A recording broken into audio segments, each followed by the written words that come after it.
النساء استوضحوا خبره. قد بد للناس من نعمان مائدة عمت فليست على الأنعام مقتصرة.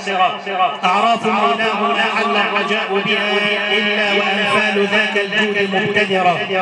به تعلم إذ نادى بتوبته في البحر يونس وهو الماء معتكرا. هود ويوسف كم خوف به أمنا ولن يروع صوت الرعد من ذكر. أجاب دعوة إبراهيم حين دعا ببعث أحمد في الحجر الذي عمر. ذو أمة كدوي نحن ذكرهم بكل فجر فسبحان الذي فطر. أزكى الصلاة على الهادي وعطرته وصحبه وخصوصا منهم العشرة. صدوقهم عمر الفاروق أحزمهم عثمان ثم علي والد السفرة. سعد سعيد زبير طلحة وأبو عبيدة بن عوف عاشر البررة. أولئك الناس آل المصطفى وكفى وصحبه المهتدون السادة الخيرة. أقسمت لازلت أهديهم شذا مدح كالروض ينشر من أكمامه زهرا.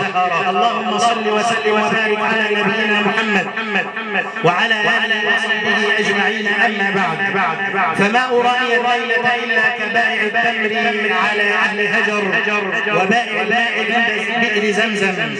فماذا أقول في وجود حضرات السادة العلماء وفي وجود رجال حزب مستقبل وطن وهؤلاء الرجال الذين لهم معي وقفة في آخر الكلمة إن شاء الله.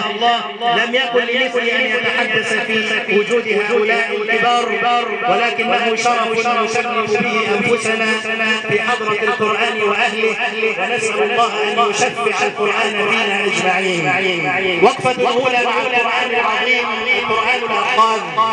لا نريد أن نتحدث في المحافل فقط كلاما مرسلا إنما نريد أن يأخذنا القرآن كما كان يؤثر في رسول الله صلى الله عليه وسلم وكما كان يؤثر في أصحاب النبي صلى الله عليه وسلم.